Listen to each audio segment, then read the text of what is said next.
যোগাযোগ বিচ্ছিন্ন বা বাতিল হয়ে যাওয়া স্যাটেলাইট কিংবা মহাকাশে নভোযান পাঠানো পরিত্যক্ত রকেট, এমন প্রায় ৮,০০০ টন মহাকাশ বর্জ্য বিপজ্জনকভাবে ঘুরছে পৃথিবীর চারপাশে। আর প্রতি বছর মহাকাশ অভিযানের যেই প্রতিযোগিতা চলছে তাতে প্রতিনিয়ত বাড়ছে এই বর্জ্যের পরিমাণ।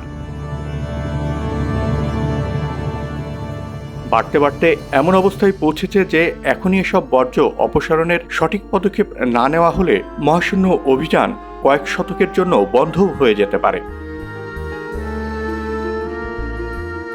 মহাকাশের সম্ভাব্য এই মহাবিপদ নিয়ে আমাদের আজকের তথ্যচিত্র। আজ আপনাদের দেখাবো মহাকাশে কিভাবে বাড়ছে বর্জ্যের পরিমাণ আর কতটা ভয়াবহ হতে পারে সেই বর্জ্য। সেই সাথে চেষ্টা করব এই সমূহ বিপদের সমাধান খোঁজার। তার আগে জানিয়ে রাখি, মহাকাশের রহস্য রোমাঞ্চকর নতুন পুরনো তথ্যচিত্র নিয়ে আমাদের চ্যানেল। আমাদের ভিডিওর নিয়মিত আপডেট পেতে সাবস্ক্রাইব করতে ভুলবেন না। ভিডিও ভালো লাগলে লাইক করুন আর শেয়ার করুন। শুরুর দিকে মহাকাশ গবেষণা শুধু মহাবিশ্বকে জানার জন্য নয়, নিজেদের ক্ষমতা প্রদর্শন আর বিশ্বে নিজেদের প্রতিষ্ঠা করার অন্যতম মাধ্যম ছিল। মহাকাশে স্যাটেলাইট বা মানুষ পাঠাতে পারাটা ছিল অন্য রাষ্ট্রের কাছে সম্মান অর্জনের অন্যতম মাধ্যম। অন্য কোনো দেশ বা জাতির আগে নিজেদেরকে মহাকাশে প্রতিষ্ঠার যুদ্ধে নেমেছিল আমেরিকা বা সোভিয়েত ইউনিয়নের মতো রাষ্ট্রগুলো। তাই গত শতাব্দীর ৬০ দশক থেকে শুরু হয় মহাকাশ দখলের নতুন যুদ্ধ। বছর বছর বাড়তে থাকে মহাকাশ অভিযানের সংখ্যা, বিশেষ করে সামরিক ক্ষমতা বৃদ্ধি ও প্রদর্শনের অন্যতম মাধ্যম হয়ে দাঁড়ায় মহাকাশ অভিযান। এ ধারা আজও বিদ্যমান। বর্তমানে বাণিজ্যিক, সামরিক বা যোগাযোগ স্যাটেলাইট মহাকাশে পাঠানো এক ধরনের প্রতিযোগিতাই শুরু হয়েছে। আজকের দিনে প্রতিদিনের জীবন স্যাটেলাইট ছাড়া কল্পনা করাও সম্ভব নয়। যোগাযোগ, আবহাওয়ার পূর্বাভাস, সম্প্রচার মাধ্যম, এমনকি নৌ বা আকাশপথের দিক নির্দেশনা সবকিছুই এখন স্যাটেলাইট নির্ভর হয়ে পড়ছে। আর এতেই এক মহাবিপদ আষ্টে পৃষ্ঠে জড়িয়ে ধরছে পুরো পৃথিবীকে। দশকের পর দশক মহাকাশে আমাদের কার্যক্রমের ছাপ ফেলছে ভবিষ্যতের জন্য। এখন পর্যন্ত মহাকাশে প্রায় ৭,০০০-এর মতন সফল স্যাটেলাইট উৎক্ষেপণ হয়েছে। পৃথিবীর বাইরে কিছু কক্ষপথ ব্যবহার অনুপযোগী হয়ে পড়েছে। মানুষের তৈরি প্রায় ১৭,০০০-এর মতো বস্তু পৃথিবীর চারপাশে ঘুরছে। এর মধ্যে এই রকেট বুস্টারটির মতো ১০,০০০ বিস্ফোরণ ও সংঘর্ষ ঘটেছে গত কয়েক দশকে। পরিত্যক্ত রকেটের অব্যবহৃত জ্বালানি দায়ী এসব বিপজ্জনক বিস্ফোরণের জন্য। এই ছবির মাত্র ৭% সক্রিয় স্যাটেলাইট, বাকি বস্তুগুলো বাতিল বা অব্যবহৃত স্যাটেলাইট আর রকেট বুস্টার। লো আর্থ অরবিটে মহাকাশ বর্জ্যের মাত্রা আরও ভয়াবহ। ভূপৃষ্ঠ থেকে এই কক্ষপথের দূরত্ব মাত্র ২,০০০ কিলোমিটার বা তার কম। মহাকাশ বর্জ্যের ৩ ভাগের ২ ভাগ মিলবে এই লো আর্থ কক্ষপথে। এই বর্জ্য আবার সবখানে সমানভাবে ছড়িয়ে নেই। লো আর্থ কক্ষপথের মধ্যে অধিকাংশ স্যাটেলাইটই পৃথিবীর ২ মেরু বরাবর মাত্র ৬০০ থেকে ১২০০ কিলোমিটারের মধ্যে ঘোরাফেরা করে। ১৯৫৮ সালের পর থেকে এই হার দ্রুত লয়ে বাড়ছে। তাই এখানে স্যাটেলাইটগুলোর মধ্যে পরস্পরের উপর আছড়ে পড়ার হার ও সংখ্যা সবচেয়ে বেশি। বর্তমান হারে যদি এই কক্ষপথ বরাবর আরও স্যাটেলাইট উৎক্ষেপণ করা চালু থাকে, তবে ২০৫৫ সালের পর ২ মেরু বরাবর আর কোনো স্যাটেলাইট উৎক্ষেপণ করা সম্ভব হবে না। এবার দেখা যাক মহাকাশ বর্জ্য প্রতিনিয়ত কিভাবে বাড়ছে। ২ মেরু অঞ্চলের ওপরে পাঠানো এসব স্যাটেলাইট ধীরে ধীরে বায়ুমণ্ডলের সাথে সংঘর্ষের কারণে এর গতি কমতে থাকে। ফলে একে অন্যের কক্ষপথে আছড়ে পড়ার সম্ভাবনা তৈরি হয়। এর ঠিক ওপরে ১২০০ কিলোমিটারের কক্ষপথে এ সংখ্যা কম হলেও তা উড়িয়ে দেওয়ার মতো নয়। কিন্তু ২ মেরুর ৬০০ কিলোমিটার ওপরের স্যাটেলাইট সংঘর্ষের সতর্কতা প্রায় লক্ষ্য করা যায়। প্রতি সপ্তাহে এমন ১০টি ঘটনা ঘটে যেখানে দুটি স্যাটেলাইট মুখোমুখি হওয়ার সম্ভাবনা তৈরি হয়। মাসে অন্তত একবার ২ স্যাটেলাইটের সংঘর্ষ ঠেকাতে ব্যস্ত থাকেন স্যাটেলাইট পরিচালনাকারী সংস্থাগুলো। তেমনই এক ঘটনা ঘটে ২০১০-এর ২১ জানুয়ারি। কাছে চলে আসে আপার স্টেজ আর এনভিস্যাট নামের দুই স্যাটেলাইট। একে অন্যের প্রায় 50 মিটারের মধ্যে চলে আসার সম্ভাবনা তৈরি হলে একটির গতি বাড়িয়ে সংঘর্ষ ঠেকানো সম্ভব হয়।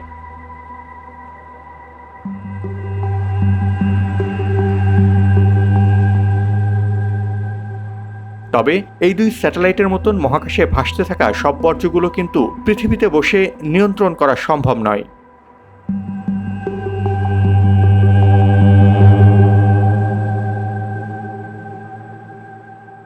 তার মানে অধিকাংশ সংঘর্ষই ঠেকানো সম্ভব নয়।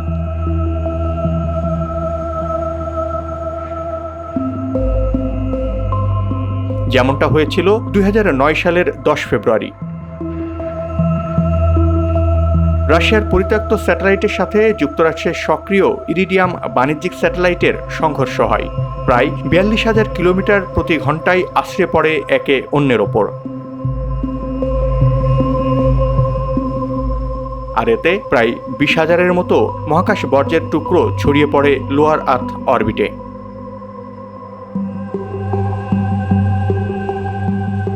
মাধ্যাকর্ষণ বল আর পৃথিবীর আহ্নিক গতির কারণে টুকরোগুলো ছড়িয়ে পড়ে পৃথিবীর চারপাশে।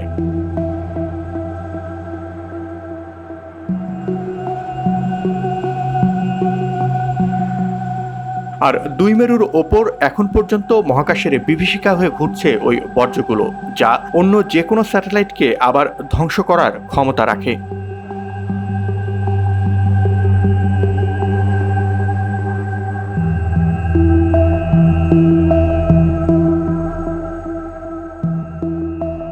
রাশিয়া আর আমেরিকার স্যাটেলাইটের সংঘর্ষের ফলে ছড়িয়ে পড়া বর্জ্য অন্য স্যাটেলাইটগুলোরও বিপদ ডেকে আনছে। প্রায় প্রতি বছরই এসব বর্জ্য ধ্বংস করছে অন্য স্যাটেলাইটকে, যার খবর কোনো গণমাধ্যমে প্রচার করা হয় না। এমন বর্জ্য আসলে কতটা ভয়াবহ? এমন ঘটনা যদি চলতেই থাকে তবে একসময় পুরো পৃথিবীর আকাশ জুড়ে আমরা শুধু ভাঙা, ধ্বংস হয়ে যাওয়া স্যাটেলাইটের টুকরো অর্থাৎ মহাকাশ বর্জ্য উঠতে দেখব। মহাকাশ গবেষকরা হিসাব করে দেখেছেন, মহাকাশ বর্জ্য যদি বর্তমান হারেই বাড়তে থাকে তবে 2200 সালের মধ্যে পুরো আকাশ ঢেকে যাবে মহাকাশ বর্জ্যে। আর এতে ভূপৃষ্ঠে সূর্যের আলো পড়ার হার কমতে পারে 80% পর্যন্ত।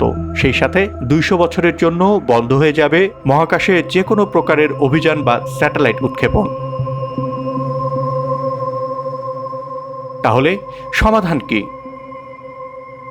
এখন পর্যন্ত অধিকাংশ মহাকাশ বর্জ্যের সৃষ্টি বুস্টার রকেটের অব্যবহৃত জ্বালানির ফলে বিস্ফোরণ থেকে। তাই রকেট সায়েন্টিস্টরা ঠিক প্রয়োজন মাফিক জ্বালানি রকেটে ভরার গবেষণা করে যাচ্ছে। সেই সাথে রকেটের ব্যাটারি বন্ধ করার স্বয়ংক্রিয় পদ্ধতি নিয়েও গবেষণা চলছে। তাছাড়া মিশন শেষে স্যাটেলাইটগুলোকে পৃথিবীর আরও কাছে 600 কিলোমিটারের নিচে নামিয়ে আনতে পারলেও সংঘর্ষ এড়ানো সম্ভব। এর ফলে 25 বছরের মধ্যে স্যাটেলাইটটি নিজে থেকেই ধ্বংস হয়ে পৃথিবীতে আছড়ে পড়বে। এর মধ্যেই এই পদ্ধতিটির সফল পরীক্ষা করেছে ইউরোপিয়ান স্পেস এজেন্সি ইএসএ। আর্থ অবজারভেটরি স্যাটেলাইট ERS-2 প্রায় 16 বছর পৃথিবী পর্যবেক্ষণের পর 2011 সালে লোয়ার আর্থ অরবিটের আরও নিচে নামিয়ে আনা হয়। 770 কিলোমিটার উচ্চতা থেকে নামিয়ে 570 কিলোমিটারে আনা হয়। আর এর জন্য কয়েক দফা গতি পরিবর্তন করে ERS-2। এই গতি পরিবর্তনের কারণে স্যাটেলাইটটির অধিকাংশ জ্বালানি শেষ হয়ে যাবে। তারপর এর রেডিও সিগন্যাল ও ব্যাটারি সংযোগও বিচ্ছিন্ন করা হয়। পৃথিবীর 550 কিলোমিটার ওপর থেকে বাতাসের ঘনত্ব বাড়তে থাকে, ফলে 15 বছরের মধ্যে দ্রুতই ধ্বংস হয়ে যাবে স্যাটেলাইটটি। লোয়ার অরবিটে নামিয়ে আনার পর 2026 সালের দিকে নিরাপদেই পৃথিবীর বুকে ধসে পড়বে স্যাটেলাইটটি। আর এভাবে কার্যকারিতা হারানোর পরও আর হুমকি হয়ে দাঁড়াচ্ছে না ইউরোপীয় স্পেস এজেন্সির এই স্যাটেলাইটটি।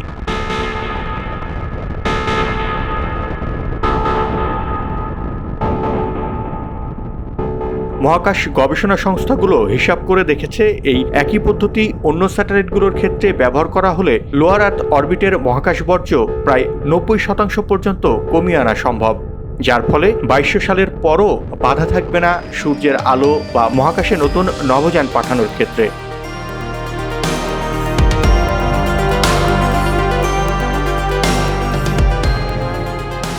আর বর্জ্য সরানোর ব্যবস্থা না করা হলে নতুন কোনো স্যাটেলাইট না পাঠালেও মহাকাশের বর্জ্যের পরিমাণ বাড়বে। এখন পর্যন্ত মহাকাশে থাকা স্যাটেলাইট আর পরিত্যক্ত রকেট বুস্টারের সংঘর্ষেই বাড়তে থাকবে বর্জ্যের ঘনত্ব।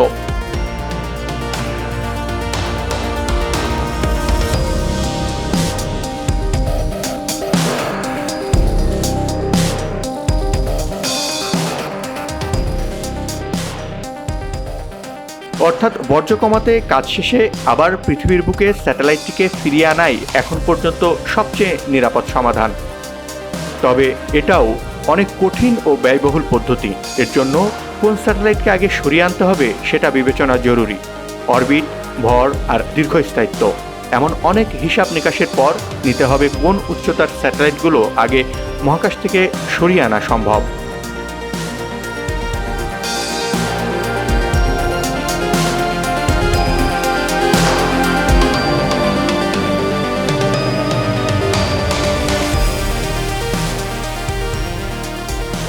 নতুন এই চিত্রে দেখা যাচ্ছে যে মেরু অঞ্চলের লোয়ার আর্থ অরবিটের 800 থেকে 1200 কিলোমিটারের মধ্যেই স্যাটেলাইটগুলোর সংঘর্ষের সম্ভাবনা সবচেয়ে বেশি।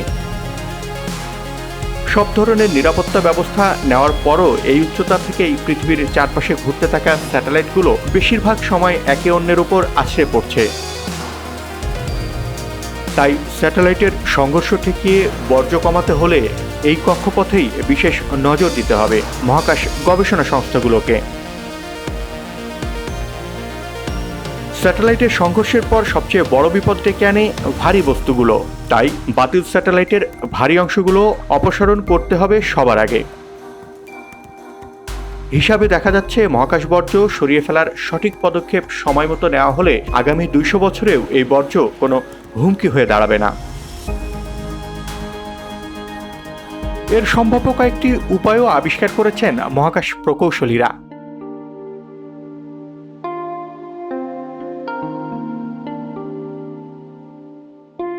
প্রথমে রেডার ব্যবহার করে নিয়ন্ত্রণহীন যোগাযোগ বিচ্ছিন্ন স্যাটেলাইটটিকে খুঁজে বের করা হয়।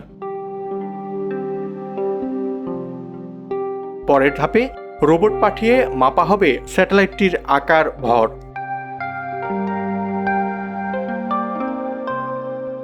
তারপর এটাকে সরিয়ে আনার একটি উপায় হলো রোবট ব্যবহার করা। একটি রোবোটিক হাত বাতিল স্যাটেলাইটটিকে আঁকড়ে ধরবে। তারপর নিজের গতি বাড়িয়ে স্যাটেলাইটটিকে কাঙ্ক্ষিত কক্ষপথে নিয়ে যাবে রোবট চালিত স্যাটেলাইটটি। এরই মধ্যে এমন রোবট তৈরির চেষ্টা চলছে নেদারল্যান্ডে। We use the camera which is mounted on the smaller robot arm to mimic, to reproduce the motion of the satellite around the target satellite that we want to deorbit, to capture. Once we are sure we are moving like a single object, we are like, as if we were dancing but without touching it, each other, we can move the robotic arms to grab the launcher adapter ring. So it makes us easy to bring it down to the Earth and destroy it in the re-entry or in the South Pacific Ocean. মহাকাশের বর্জ্য অপসারণের আরেক পদ্ধতি অনেকটা মাছ ধরার মতো। বাতিল স্যাটেলাইটটির দিকে ছুড়ে দেওয়া হবে জাল। তবে এতে আরো কঠিন কারিগরি হিসাব আর আরো বেশি ব্যয় হয়। So the concept is to, let's say, to mimic what the fishermen do on the sea, and so to have a very large net to stay away from our debris and mad satellites that is tumbling and moving freely, and then from that distance to keep our net, and you just try to wrap all over your satellites. আর এটাও যদি সম্ভব না হয়, আরেকটি উপায় বাতিল স্যাটেলাইটকে ধীরে ধীরে পৃথিবীর আরো কাছে নিয়ে আসা।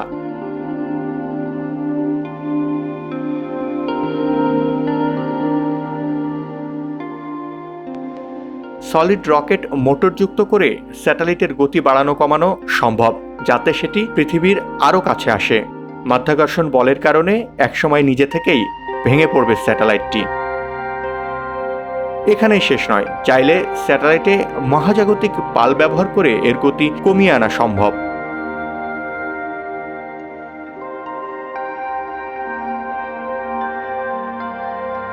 আবার অনেক মহাকাশ প্রযুক্তিবিদ আয়ন ইঞ্জিন বিকিরণ ব্যবহারের পক্ষে মত দিচ্ছেন। আয়ন ইঞ্জিন ইলেকট্রন বিচ্ছুরণের মাধ্যমে স্যাটেলাইটটির গতি বাড়াবে। আবার এই পদ্ধতিতে বাতিল স্যাটেলাইটটির কাছে বা সংস্পর্শে যাওয়ারও প্রয়োজন পড়বে না।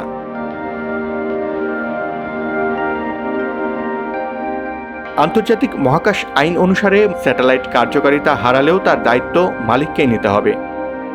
2000 সালে inter agency space debris coordination committee থেকে মহাকাশের ধ্বংসাবশেষ বা বর্জ্য বিষয়ক এক নীতিমালা জারি করে।